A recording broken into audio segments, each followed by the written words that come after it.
Welcome to the Deep Dive. We're the place that digs into, well, sometimes really surprising sources to get you fully up to speed on fascinating topics. That's right. And today, our source material, it sounds almost unbelievable. It's the memoir of a top neurosurgeon, Dr. James Doty. And the core of his success, the real secret sauce, didn't come from med school. Yeah, not at all. We're talking about Dr. James Doty, who founded C-CARE. That's the Center for Compassion and Altruism Research and Education over at Stanford. Big deal. Huge deal. And his book lays it all out, the mastery he had, incredibly high-pressure surgeries, and just in life generally. It traces back to skills he learned in, of all places, the back room of a dusty magic shop in the desert. It sounds like fiction, but it's true. Yeah. So to really grasp the power of this, let's start right at the sharp end, the moment where everything came together. Okay. Doty's in surgery, operating on a 4-year-old boy. Yeah. The procedure itself is just terrifyingly complex, removing a large tumor deep in the back of the brain, the posterior fossa. Yeah, and he's working right beside a major draining vein. Super delicate, one wrong move. And that's exactly what happens. He's carefully peeling off the last bit of tumor stuck to this vein, and his assistant's suction tip, it accidentally tears the vessel. Oh, God. Instantly, the surgical field just floods with blood, pouring out. It's the nightmare scenario. You've got maybe seconds to prevent permanent brain damage or worse. And the room just explodes. The anesthesiologist starts yelling. The kid's blood pressure crashes. He goes into full cardiac arrest. They're pumping blood in, but it's going out faster. Total chaos. Everyone's shouting readings. The anesthesiologist is doing chest compressions. Doty knows the vein is still bleeding deep inside, but he can't see a thing through the blood. He has to work completely blind. Now, most people, even surgeons, would be running on pure adrenaline, maybe panic. Right. But here's where it gets wild. Doty does something different. Radical, almost. He stops. He stops. Closes his eyes. Right there in the middle of it all. And he starts this technique he's been practicing since he was 12 years old. The magic. Exactly. He consciously slows his breathing. Yeah. Relaxes his jaw, his shoulders, his hands. He's controlling his body's response to this absolute peak stress moment. And then he visualizes it, sees the retracted vein clearly in his mind, reaches in blind with the clip. Slowly closes it, pulls his hand back, and waits. The bleeding stops. The room goes silent, just ragged breathing. Then, faintly, blip. Blip. The heart monitor. Stronger, steadier, the boy's saved. Stabilized. He actually leaves the hospital in 48 hours. Completely normal. It's an incredible story, and that ability of that switch from chaos to control. It wasn't just surgical skill, was it? It was this deep psychological control, being able to regulate his own body, his own mind, under extreme duress. And Doty himself says it. The most critical skill he used that day, he learned it decades earlier from a woman named Ruth in that magic shop. Wow. That power to consciously slow your heart, keep your hands steady, visualize the outcome you need. That's brain training, neurotraining. So that's our mission today. We're going to unpack the 4, let's call them magic tricks that Ruth taught this kid from a really rough background. We'll look at how these tricks literally helped him rewire his brain, achieve massive success, handle catastrophic failure, and ultimately bridge the science of the head with, well, the secrets of the heart. Okay, so let's set the scene. Lancaster, California, 1968. To understand the magic, you first have to understand the world Jim Doty grew up in. And it was bleak. Yeah, bleak is putting it mildly. We're talking serious poverty. Often hungry, living in these rundown apartments, desert dust everywhere, just a feeling of instability. And the core issue, the thing every child needs and he didn't have, was consistency. Security. It's absolutely absent. His father was an alcoholic. He'd disappear for weeks, often taking whatever little money they had. They were on public assistance. And when he was around, it was chaos. Yelling, swearing, breaking things, just a constant environment of fear and unpredictability. And layered on top of that, his mother suffered from really severe depression. Debilitating. Often sick, stuck in bed. She even attempted suicide multiple times. So for young Jim, the world felt like a constant threat. Fear of abandonment, fear of violence, just fear. It's hard to imagine growing up like that. Yeah. So where does the magic come in? Well, in the middle of all that powerlessness, he found one thing he could control. Stage magic. He got obsessed with his little wooden box of tricks. Gimmicked coins, marked cards. And his absolute favorite, the plastic thumb tip, the TT. Right. And the appeal was simple, like you said, control. Whether a trick worked or not was entirely up to him. It gave him a sense of agency he had nowhere else. And needing a replacement TT is what leads him, serendipitously, to the Cactus Rabbit magic shop. Yeah, this lonely little shop in a strip mall. And he meets Ruth, an older woman, very kind, but she immediately tells him, I don't actually know anything about magic tricks. Which must have been confusing. Totally. But then she flips the script. She starts explaining why stage magic works. And her insight is really profound, especially for the time. She said the mind is lazy. Basically, yeah. It sees what it expects to see. It takes shortcuts. A plastic thumb looks like a real thumb if you expect it to. But the real reason we get fooled, she said, is distraction. Internal distraction. So not just the magician's misdirection, but our own minds wandering off. Exactly. She pointed out that most people watching a magic show aren't really present. They're worrying about yesterday or anxious about tomorrow. Their mind isn't here. And because they're not fully present, they're easily fooled. That's a powerful idea even outside of magic. For sure. And then comes the offer. Ruth tells him she can teach him real magic, the kind that can make anything he wants appear, for real. Whoa, okay. But, she says, it takes work. 6 weeks of daily practice, every single day after school. That's a big commitment for a kid. Huge. But she seals the deal with something he desperately needed to hear. She tells him this practice will change his life, and then she says, I can see the special in you. Wow. For a kid feeling invisible. It was everything. That validation, that belief from someone, it was the hook. He said yes. And that moment, Ruth asking, are you ready to learn some real magic? That basically set the course for his entire life. The rewiring was about to begin. So, looking back now with his neuroscientist hat on, Dr. Doty sees exactly what Ruth was doing, even if she didn't use the term. Right. She was harnessing neuroplasticity, rewiring his brain. We used to think the brain was pretty much fixed after childhood, didn't we? Yeah, that was the old thinking. Static. But now we know better. The brain is constantly changing, being molded, not just by big traumas, but by everyday experience, by repetition, and crucially, by intention. What you focus on shapes your brain. It sounds like a mix of cognitive behavioral therapy principles and maybe some deep meditation practices, all packaged as magic. Pretty much. Ruth was way ahead of her time. So let's dig into the 4 tricks she taught him.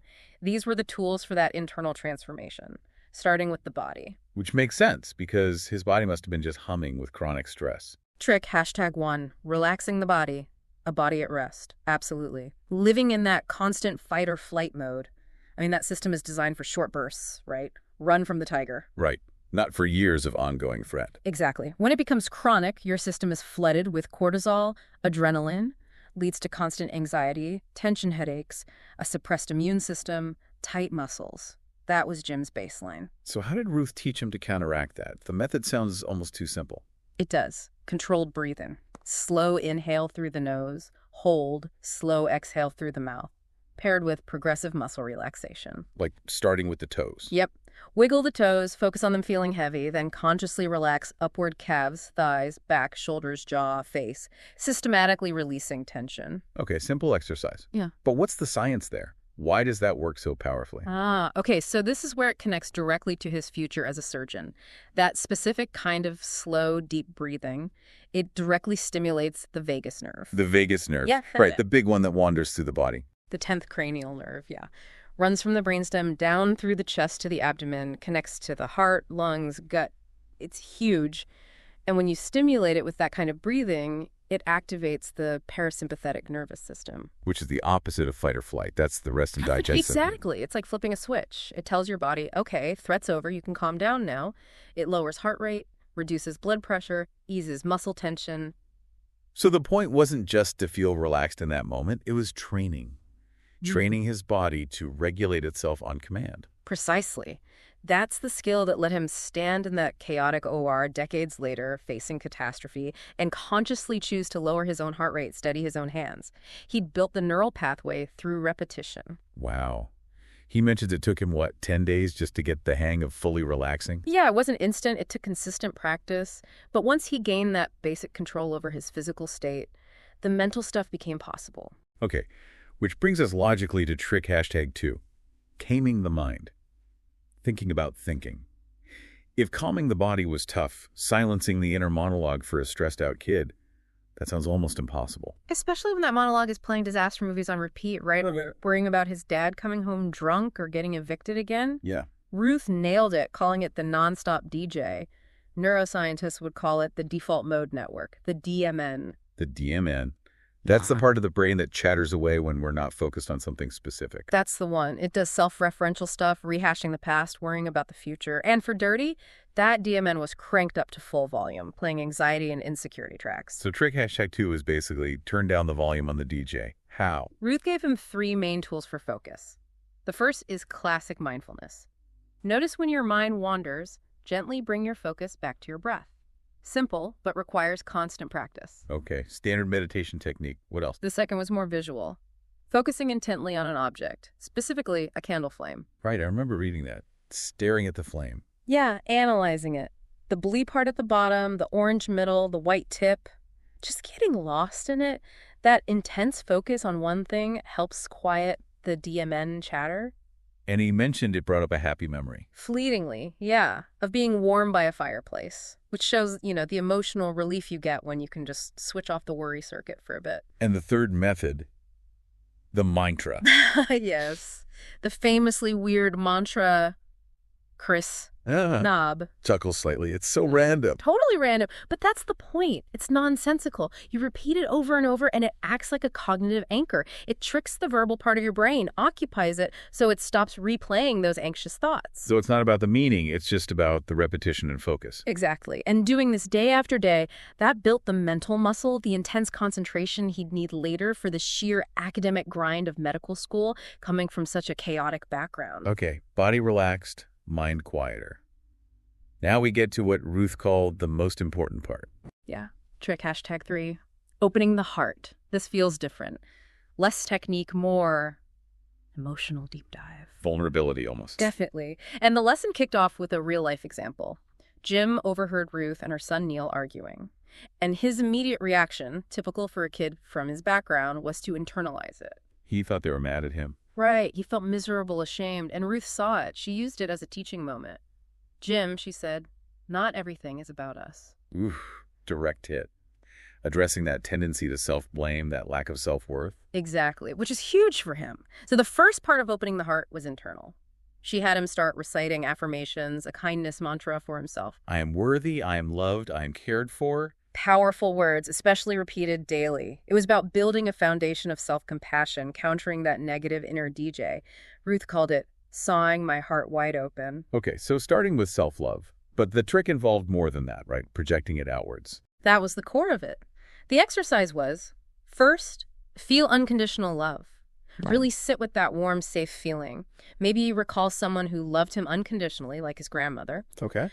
Then intentionally extend that feeling outwards, like ripples in a pond. First to people he loved, easy enough. Then to neutral people.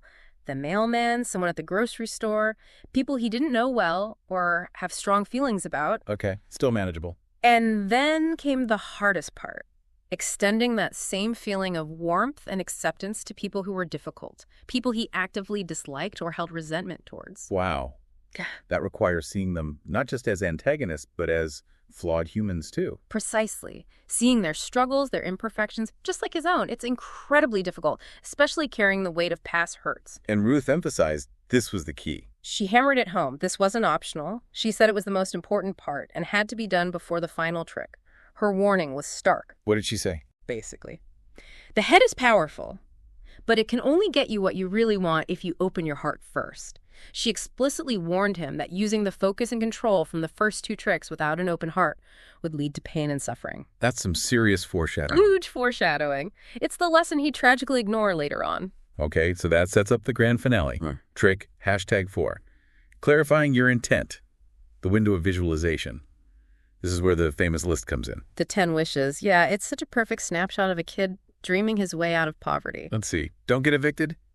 Go to college. Be a doctor. $1 million. Rolex, Porsche, mansion, island, success. Pretty much covers the material dreams, right? Totally. And Ruth's reaction when he claimed he'd done the heart part first. Just a knowing. Yeah. She knew he was probably rushing it. So the technique itself, it wasn't just daydreaming. It was specific. Very specific. After doing the relaxation, the mind quieting, and supposedly the heart opening, he had to visualize his goal, not like watching a movie, but from behind his own eyes. Meaning, look out at the world as if he already was a doctor or was a millionaire. seeing through those eyes, feeling what it felt like, embodying the result. Ruth used an analogy, didn't she? The foggy window. Yeah, that your intention is like the defrost setting. The clearer you can make that image in your mind, the more real it feels, the more likely it is to manifest. And the neuroscience behind that. It taps into the idea that the brain doesn't strongly distinguish between a vividly imagined experience and a real one. If you rehearse success intensely and repeatedly in your mind, using all your senses, you're essentially making it familiar to your brain. You're lowering the mental resistance to achieving it, building the pathways. So the first big test was immediate, practical, avoiding eviction. Right, a very real, very present fear based on past trauma. So he focused intensely on visualizing the opposite. The rent being paid, feeling safe and secure in their home. And then the envelope of cash appears. Weeks later, yeah. An unsealed envelope tucked away somewhere. Maybe an elderly neighbor forgot it. Enough cash for 3 months' rent plus food and bills. Okay, here's where, the skeptical eyebrow goes up. Was this magic? Did the visualization make money appear?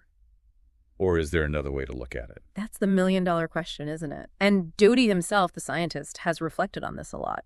He doesn't claim he psychically conjured cash. So what did happen? The theory, which aligns with the neuroscience, is that the practice changed his internal state. By doing the relaxation and focus exercises, he lowered his baseline anxiety and hypervigilance. Okay. A brain constantly scanning for threats, which was often misses subtle things in the environment. It's too busy worrying.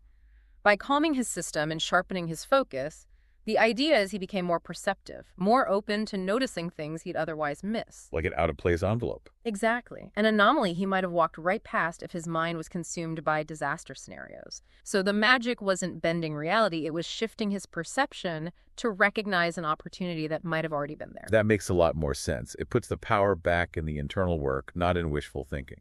Precisely. But for young Jim, the feeling was undeniable. The magic had worked. It really worked. He knew he had a tool, a power that others didn't. Okay, so armed with these 4 tricks, particularly the visualization, Jim attacks his future. He's determined to escape Lancaster. With ferocious intensity, but, reality bites. Decades of chaos meant his grades were, well, not good. A 2.5 GPA. Not exactly med school material on paper. Not even close. He only applied to one college, UC Irvine. And getting the required pre-med committee recommendation seemed impossible. And that meeting sounds brutal. The secretary basically told him to get lost. Kept his file, said it was a waste of everyone's time, just dismissed him based on the numbers. But this is where the training kicked in, right? He didn't just walk away. No way. He remembered Ruth's lesson. Don't accept the reality others impose on you. He refused the chair they offered, stood tall, and demanded to speak directly to the professors and the dean who was just observing. And he didn't just plead his case academically, he went all in. He laid it all bare. The poverty, his father's alcoholism and arrests, having to leave school to care for his mother during her suicide attempts, working 25 hours a week while training intensely physically. Wow. He argued that the GPA didn't show lack of ability, it showed resilience. It showed someone who could handle unimaginable pressure and keep going. The very skills needed for medicine. He basically reframed his entire story. Completely. He even challenged them, asking, who gave you the right to destroy dreams based on a number? He argued that his determination, fueled by Ruth's techniques, made him more qualified, not less. And it worked. The dean was blown away. Apparently, he stood up, shook Jim's hand, and said something like, we forgot we were dealing with a human being here. Doty got the highest possible recommendation. Incredible. That sheer force of will, that ability to articulate his worth despite the data. That got him into UC Irvine, then Tulane Medical School, and then came Walter Reed, the single Army neurosurgery residency slot. Highly competitive. And there was a long waiting list. A 3-year backlog. They told him it was impossible for the next year. And Jim, full of this manifested confidence, looked the chairman in the eye and said, waiting 3 years isn't acceptable. If you don't take me next year, it'll be the biggest mistake you ever make. That takes some serious nerve. And he applied late anyway. Then, almost like the universe confirming his visualization. The guy who got the slot had some kind of scandal. Yeah, a major breakdown involving a nurse. Offer revoked immediately. All the other qualified applicants had already committed elsewhere. Suddenly, Jim Doty was the only viable candidate left standing. He got the slot. You got the slot. But this is where the story takes a turn. Success started feeding arrogance. He'd manifested everything on his list. College, doctor, success. And he started believing his own hype. became confrontational, bucked against rules, thought he was invincible, and crucially, He stopped practicing the magic. stopped meditating, stopped visualizing purpose, and most importantly, he stopped doing trick #3. His heart closed up. Ruth's warning. Coming true. The head, focused only on achievement and status, started leading him down a really dangerous path. Which culminates in that horrific car crash. Yeah, out with friends, drinking, doing cocaine. The driver hits a tree head on. Doty only survived, he thinks, because he had this sudden, weird urge to put his seatbelt on seconds before impact. And even with the seatbelt, he got the worst injuries. Ruptured spleen, spinal fracture, massive internal bleeding, blood pressure down to 40. Critical. And he had a near-death experience. Classic NDE. Floating out of body, feeling peaceful, seeing a light, hearing the doctors arguing about whether he'd make it. What did he take away from that? He said what died on that table was his belief in his own invincibility and the illusion that he was somehow separate, alone. He realized he wasn't learning Ruth's lesson easily, he was learning it the hard way. But he still didn't fully integrate it yet, did he? He recovered, and then the dot-com boom happened. Right. Suddenly he's worth $75 million, buys the island, the mansion, the Porsche, the Rolex, everything on the list. Check, check, check. But he describes himself then as the Sultan of Nothing. Completely hollow, isolated, lonely. He talks about feigning intimacy, cycling through relationships, not even remembering women's names correctly.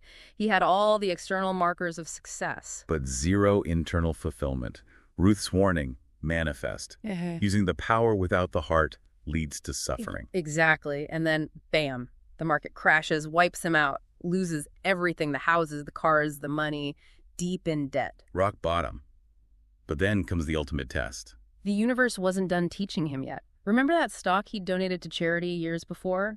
Accuray stock? In an irrevocable trust, meaning he couldn't touch it? Right. Legally locked away. Well, after the crash, that specific stock suddenly surged in value. It was worth millions again, enough to solve all his problems. And the lawyer called. And basically said, look, given the circumstances, the crash, everything, nobody would blame you if you challenged the trust. We could probably get the money back for you. An easy out. A return to wealth. But this time, he chose differently. This was the pivot. He finally got it. He closed his eyes, consciously did trick. #3 opened his heart and said no. He affirmed the donation, let the millions go. Wow. He realized that chasing wealth hadn't worked. True worth wasn't about dollars. If he wanted to heal his own deep wounds, he needed to focus on healing others, on service, on integrity. He said it was time to become a person of worth and value that had nothing to do with money. That was the moment he finally fully embraced Ruth's most important lesson. The head needs the heart. So, having hit rock bottom and finally understood Ruth's warning, Doty shifts his entire focus. He starts looking into the science behind what she taught him. Exactly. He dedicates himself to understanding that head-heart connection she intuitively grasped way back in the 60s. And his research led him back to the vagus nerve. Very much so, because the vagus nerve is the physical highway connecting the brain and the heart, and the research is clear now. The heart isn't just a pump. It's got its own intrinsic nervous system, the heart brain. The heart brain. Yeah, and it sends way more signals up to the brain than the brain sends down to the heart. Think about that. Emotion often drives thought more than thought drives emotion. You can't easily think your way out of feeling terrified, but terror can instantly shut down rational thought. Precisely. The cognitive brain and the emotional heart brain need to work together. They need integration for real well-being. So how did he translate Ruth's open heart practice into something tangible, something repeatable for this new scientific phase of his life? He created a mnemonic, a daily touchstone to guide his intentions and actions. It formalized the lessons. It's the alphabet of the heart, CDEFGHIJKL. Okay, let's unpack that. It's compassion, dignity, equanimity, forgiveness, gratitude, humility, integrity, justice, kindness, love. That's a lot to focus on. It is, but they all interconnect. Let's pull out a few key ones that really reflect his journey. Equanimity, E, for instance. Emotional stability. Right. After living through such insane highs and lows, he saw the value of maintaining inner balance, regardless of external circumstances. Equanimity isn't being cold or indifferent. It's understanding that everything passes, good and bad. It stops you from overreacting. Makes sense. And forgiveness, F, must have been huge for him, given his past. Absolutely critical. He uses that powerful metaphor. Holding on to anger is like drinking poison yourself and hoping the other person dies. Yeah, that resonates. Forgiveness isn't about excusing the other person's behavior. It's about freeing yourself from being imprisoned by that resentment. You hold the key, you just have to use it. And humility H seems like the direct antidote to the arrogance that caused his fall. Totally. He realized that boasting, needing to prove yourself, that comes from deep insecurity. True humility is seeing others as equals, fellow travelers on this messy human journey. It breaks down the walls that arrogance builds. It allows connection. Which ties into integrity, acting in alignment with those values, like his choice with the stock donation. Exactly. Before the crash, his actions, arrogance, disregard, weren't aligned with any real inner values, just status seeking. Afterwards, integrity meant living the alphabet of the heart, even when it cost him millions. And finally, kindness K, putting compassion into action. And the science backs this up beautifully. Ruth knew it intuitively, but research shows kindness is like a social contagion. Performing acts of kindness literally changes brain chemistry, releases oxytocin, dopamine in the giver. So it feels good to be kind. It benefits the giver as much or even more than the receiver. Makes it self-reinforcing, a powerful daily practice for rewiring towards connection. Okay, so armed with this new framework, this alphabet, he starts using trick #4 again visualization, but this time with a very different intention. Right. No more Porsches and islands. His new visualization was about sharing this magic, this science of compassion, with the world. And he set a huge, audacious goal, visualizing the Dalai Lama speaking at Stanford. Which seemed impossible, right? He wasn't Buddhist, had no connections. Seems crazy, but he held the intention with that open-hearted clarity, made the connections, navigated the channels, and manifested a meeting in Seattle in 2008. He presented his early research ideas on compassion. And the Dalai Lama Was incredibly impressed, not just by the science, but by Doty's palpable intent, his sincerity. After a long private talk, His Holiness did something unprecedented. Made a massive personal donation, the largest he'd ever given to a non-Tibetan cause. Wow, just based on the power of Doty's vision and integrity. That seed money, combined with other donations inspired by the Dalai Lama's commitment, allowed him to formally establish CCARE, the Center for Compassion and Altruism Research and Education. His visualization became reality. Proving scientifically what Ruth knew all along. That when our head and heart work together, we're happier, healthier, and naturally more compassionate. It's our default state when we're integrated. And the story comes beautifully full circle, doesn't it? Tulane Medical School. 30 years after they almost rejected him for his terrible GPA, the dean invites Dr. James Doty back as the keynote speaker for the white coat ceremony, holding him up as the ideal of a humanistic physician. Must have been quite a moment. Imagine standing there, sharing his whole story, the magic shop, the list, the arrogance, the crash, the alphabet of the heart. He realized the whole messy journey, the failures and successes were necessary. They broke him open and made him the doctor and the person he needed to be. So when you really boil it down, the core lesson from Doty's life, backed by his own research now, is pretty profound. It's not about manifesting a sports car. Not really. The real magic isn't about getting the external stuff you think you want, the wealth, the status. It's about cultivating the internal state first. The relaxed body, the quiet mind. And critically, the open heart. That inner alignment, that's the prerequisite. That's what allows you to achieve genuine purpose, connection, and yeah, sometimes external success follows, but it's not the primary goal. And the amazing thing is, this power isn't exclusive to him. It lives in all of us. Exactly. You don't need to find a magic shop in the desert. The tools are internal. You just need the intention, the willingness to look inward, and the discipline to practice. It's fascinating that Doty, even after studying the brain scientifically for decades, remains an atheist but freely admits. There is more to this life than I can explain. Yeah, he accepts the mystery. And the fact that these practices, focused visualization, emotional regulation, open-hearted intention, demonstrably change the physical structure of the brain. That's not woo-woo, that's neuroplasticity. That's science validating Ruth's ancient wisdom. It shows the incredible capacity we have for self-directed change, for transformation. So as we wrap up, maybe the final thought for you, the listener, goes back to that last trick #4. Clarifying intent. Right.